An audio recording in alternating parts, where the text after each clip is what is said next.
Cool. So, again, thank you so much for carving out the time. We are all about at Scarlet Society, a website for women over 40 looking to really feel empowered for this next part of life and dating, online dating, all the things. So when I learned a little bit more about Garbo and your experience and how you created it, we got really excited and wanted to hear more. So I'd love to start with, could you introduce yourself and just talk a little bit about how, your background and how you founded Garbo? Yeah, happy to. And thank you so much for having me here today. So I'm Kathryn Kosmides. I'm the founder and CEO of Garbo, founded in 2018 after my own experiences with gender-based violence and ultimately going through the reporting process and being very frustrated with the results of that process, and going through all three justice systems, right? Family court, criminal court, and ultimately filing a civil suit. And it was really through this experience of spending over $150,000 as a survivor that I was like, wow, if it's this difficult for me, a white, privileged, educated young woman with access to this kind of money, what the hell is it like for the average person trying to do this? And so really made it my mission to prevent what happened to me to happening to other people. And I believe in how you do that is you have to prevent someone from meeting a harmful person, right? Because they latch their teeth in so quickly that you have to prevent them from ever actually meeting that person, especially in person. So set out in 2018 to build a new kind of online background check, or safety check, as we like to call it today, to help proactively prevent harm in today's digital age, not only through technology, but tools and education as well. And so now just a first name and a phone number, other limited information you might have about someone before meeting them, especially, online dating, but the other ways in which we meet people today, even buying something off Craigslist or a new online friend, whatever it may be. With just that limited information, you can see if they have any violent or harmful arrests, convictions, and sex offender records. And so when I say violent or harmful, we do exclude certain non-violent, non-harmful offenses like marijuana, loitering, things like that, while also eliminating access to a lot of that personal identifying information that tend to be in these other loosely called competitor sites of background checks. So it's really finding the balance of privacy and protection in today's digital age. So explain to me how exactly Garbo works. It's a website you go to and you plug in someone's name and phone number. And with just that information, you can get, information you would want to know before meeting someone for a date or to sell your car off of Craigslist, that kind of thing. Exactly. Yeah. And so it's just that limited information. It's $2.50 plus a 75-cent processing fee. So it's 14 times cheaper than any other solution on the market as well.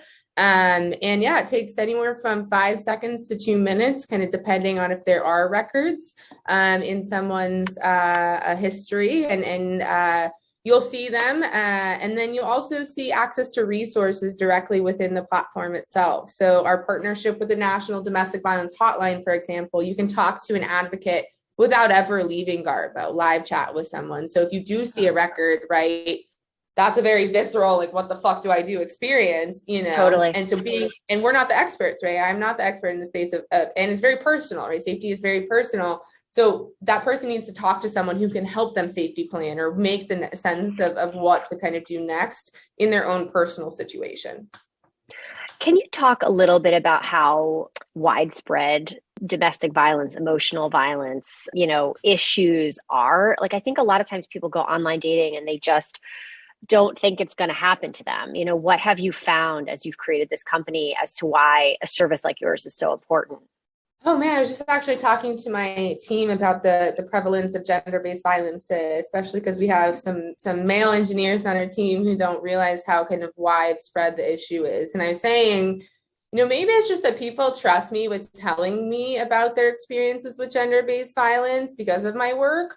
Or like, holy shit, is this really happening to everyone in my life? Pretty much. They're always at something every single week. Like, I have to later today go to the police station with a friend to help them file a police report about something that happened to them. And so, I've just realized gender-based violence is it's everywhere. It's everywhere. And, I often say, there aren't a lot of rapists, but rapists rape a lot. Right. And so it's serial perpetrators. And that's really where Garbo comes in, is to prevent serial perpetrators, because we know that a history of violence is the biggest indicator of future violence. For example, if someone has a domestic violence felony, that is the biggest indicator that they will continue causing harm in their community. And so how can we work to prevent that from happening more?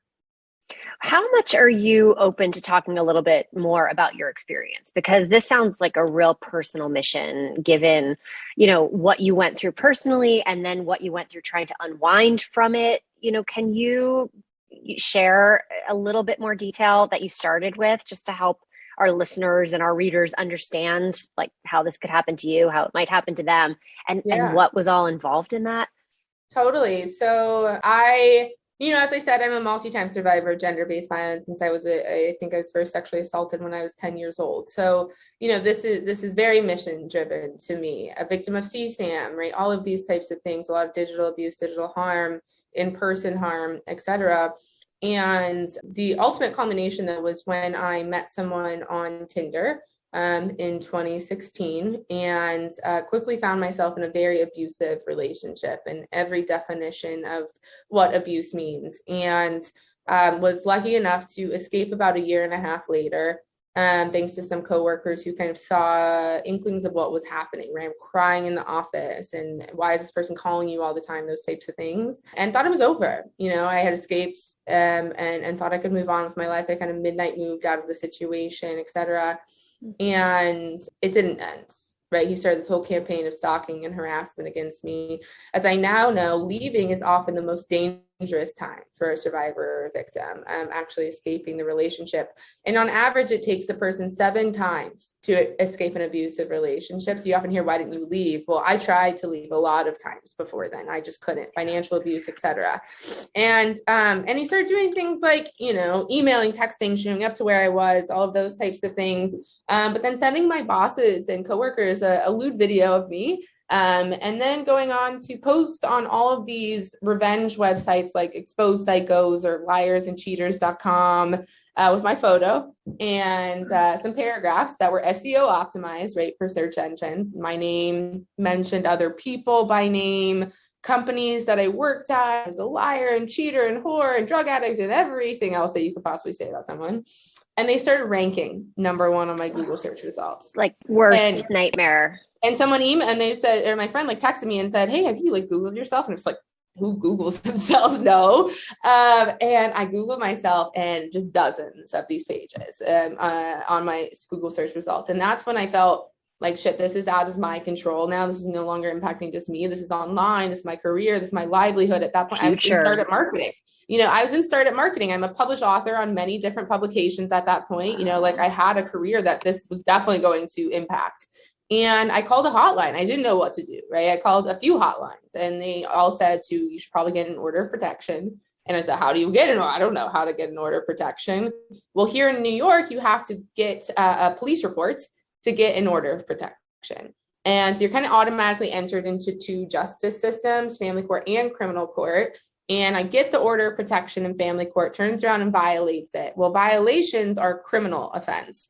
So I'd walk down to the police station every week and be like, here's what he did this week. And would have this stack of police reports, and nothing happened, right? They'd say, just log off the internet, or just delete your account, or, we're too busy dealing with murder right now. And I'm like, don't you want to prevent a murder rather than having to deal with what after? I don't know, maybe, right? And so a lot of victim blaming happening. And I go through the criminal justice process, and I think he was charged with 3 felonies and 2 misdemeanors. And he gets off with a disorderly conduct, which is just a violation. It's not an actual offense here in New York. But will the felony charges be on his record now, or? Right. So that's where Garbo shows arrests and convictions, right? Because there's this thing, right, especially in gender-based violence offense, I call it whitewashing because it's mostly wealthy white men who have good lawyers. You'll be charged with something really, really bad at the top, stalking, harassment, sexual assault, blah, blah, blah. Well, then it gets whitewashed through the system, right? And then they're like, oh, you're a first-time offender, poor, pitiful you, and et cetera, et cetera. empathizing with the abuser, and they often get reduced down to disorderly conducts. Wow. And I hear this story. I just had a woman come to me thinking she had this order of protection. She's like, why is it not showing up in Garbo's database, the offense behind the order of protection? And I read the protection order, and I had to tell her it's a disorderly conduct. And it broke her heart because they didn't tell her it wasn't a public record. And that's the reason, is like, this is what pisses me off, is most people, even myself included, some of it was self-defense, self-mechanism, self-preservation. Most of the time it is to prevent the next victim. They don't want someone else to be the victim of this person. So they're reporting to prevent it. They're not reporting out of malicious intent or wanting this person to go to jail. They don't want them to continue causing harm. And I just realized the system is not designed to do that exact thing. And so that's where it really has started, was like, okay, how can we help make these records and reports of violent and harmful behavior more accessible, more easy to access, more affordable for folks. And it was, it's a very personal thing. And I'm still going through. I just got some emails today about court responses and things that I have to deal with the situation. So it's ongoing.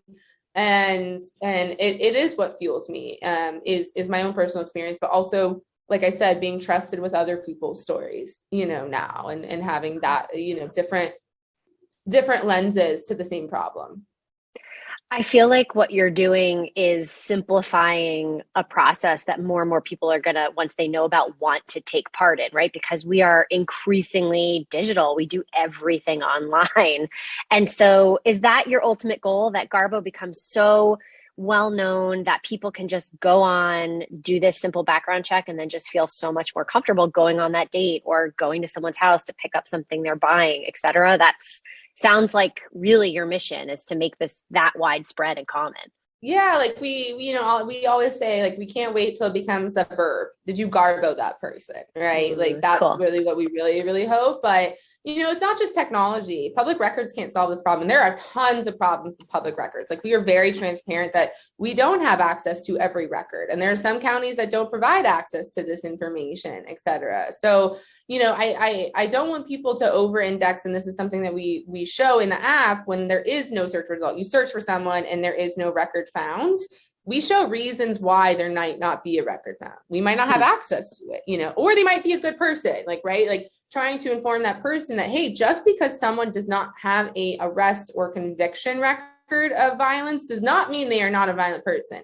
It means they haven't been caught by the system yet, right? Like, that's what it means. And so don't over-index on there's no record found. That's why Garbo is about technology, tools, and education, right? You have to have all three. And so we publish a lot of content at the intersection of, like, safety tips and healthy relationships as well. So people, again, aren't just armed with that technology and that data. They're armed with information about what a healthy relationship really looks like, and what is love bombing and gaslighting and all of these what are green flags, like all of these different things. So they can go into that experience being armed with all of the information, all of the tools, right? We say Garbo is a tool in the safety tool belt. It is not a silver bullet, right? Nothing is a silver bullet when it comes to safety. But how can you just arm that person with more and more and more tools and information to make their own safety decisions? How do you stay hopeful after a situation like you went through? And, I imagine at some point, maybe now, or maybe you've already done this, like, you're like, oh God, I have to try to meet someone again. I don't want this person to wreck my life forever. But, like, how do you bounce back from what sounds like a horrifying situation you went through? Yeah. And, I've experienced gender-based violence before and after that situation, right? Like that I've experienced it after that situation. And I think women are always experiencing gender-based violence, right? You can't really escape it, whether I say it's a spectrum, catcalling to murder, right? Every woman I've ever talked to experiences these things. And I go out on the street and I'm catcalled, et cetera. So, right, it was horrible, and the things that have happened to me are very bad, and I don't let them define me. And I think it's, I allow the anger to fuel me, right? So I say I'm still a very angry person, right? Like, and I think that's not a bad thing. And survivors are often told, don't be angry, et cetera, just heal, focus on yourself. It's like, no, I am angry. But in terms of, I also laugh. right? And I'm a funny person and I enjoy life. And people often think like when they meet me, like they expect me to be like some sort of solemn, sad survivor. And, you know, I find what motivates me and keeps me going and healing, et cetera, is the resiliency of survivors, right? Like you can throw whatever you want at mostly women, and they just keep surviving, right? You can't knock them down. And I think that's what really motivates me, is seeing so many different people who have vastly different experiences than my own, getting up every day and smiling and laughing at that joke, etc. And so that's what heals me and has helped me move forward. It sounds like you put a lot of your anger ball into launching this company as well, and really Oh kind of yeah, turning it into exactly. a purpose, which is really inspiring. And I wonder if there's advice you have for other people who are, you know, probably mostly women, saying like, shit, this happened to me too. I'm been a victim, or I am a victim. Like, what's your best advice on, you know, what to do? Like, not It's personal necessarily for, that, yeah. yeah, it's very personal for everyone. But a quote that really resonated with me is, take your broken hearts and turn it into art, right? Whatever art is for you, but like take the pieces and build something with it, right? Like don't just allow it to be shattered on the floor. You know, that's not going to help anyone. And so, you know, but it looks different on every day too, right? It's like some people think I'm like such a strong person and oh my God, you know, you're a survivor and you're out there like talking about these things day in and day out. Some days I don't want to get out of bed, right? Some days are hard. Some days I don't want to talk about these things. But and so that will look different for everyone on every day, right? Mm. So Can we talk just a little bit about resources for women who are like, I'm in this right now and I've tried to get out twice and I'm in it again? You know, you talk about it taking an average of 7 times to leave. Can you just kind of run through some of your top resources for someone listening who is in crisis and needs help? yeah, I think, you know, knowing my experience in domestic violence, right, they often alienate you from your connections purposefully. And I think that's the biggest thing I can say is tell someone you trust, right? And that can be a coworker. It doesn't have to be it can be someone somewhat removed from the situation that can help you as kind of this third party that this maybe your abuser doesn't even know, right? They don't know your coworker, et cetera, but that person can help you safety plan. That person can also call the hotline for you, right? You can't call the hotline. Maybe your device is compromised or you're stuck in the house with that person. Allowing someone else to take that burden from you and call the hotline and safety plan for you is very helpful. So talking to people, even if you feel like, hey, I haven't like that, my abuser really alienated me from everyone, and I haven't really talked to this person in 6 months, that person still cares about you. So don't think that like just because you haven't, that person's pushed you away from them, that they won't help you. That's a big thing. I think hotlines, right? We just published a piece working with a sexual assault hotline. But what happens when you call a hotline? It's very intimidating, right? You are admitting you have a problem is like a huge thing, and admitting that you are experiencing violence is a huge step. And asking for help and getting that help. And so demystifying what it's like to actually call a hotline. What are they going to do for you? What information do they know about you? Do they have to call the police? Like, these are all questions people have before utilizing these resources. So how can we demystify that? But calling a hotline saved my life, right? Calling hotline saved my life. And then, you know, utilizing community, I think, is like the final thing. And community looks different for everyone. But safety is very personal. And so like you have to safety plan, right? You cannot just leave a relationship, especially if it's very, very abusive. Like, again, I said that's the most harmful, violent time for a survivor. And so creating a customized safety plan with an advocate, with someone who knows how to navigate these systems is so important. And so don't do it alone, right? There are people out there who will help you.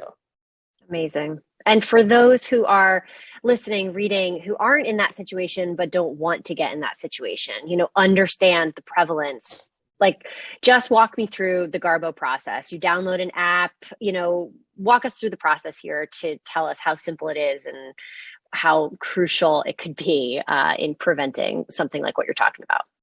Yeah. So, you're swiping on someone on an app and you match, you start chatting. And then we found that about 85% of conversations move to text messaging. And that's why we work with a phone number. And so you have the information that you can pull from their profile. And then Garbo today is a web app, so you don't even need to download anything. We're launching an iOS version very, very soon. But you just go to app.garbo.io, create an account, and then enter in that information that you know, and either it will perform a search because it's accurate information, or we have like VoIP detection. Are they giving you a VoIP phone number, right? That's a major red flag. It can be a green flag or a red flag, right? Survivors often give VoIP numbers because they're scared to give out their real number. But criminals also give out VoIP numbers, right? So like it's a balance of these things. And so I suggest running a Garbo search right when you get that phone number, right? Even before you give them your phone number, right? Try and get theirs, and then see if you want to give that phone number to them. And so it's such a simple process. It's so affordable. We give away free search credits to those in need. Like we just had this young woman in college reach out that she was worried about her friend, who her friend was dating. She called him a walking red flag, but she's like, I don't have money to buy this, And I said, we'll give you search credits. Like we sent her a link, gave her some search credits. And she said, wow, this person had a long history of violent and harmful behavior. And now they are safety planning for her to leave the relationship.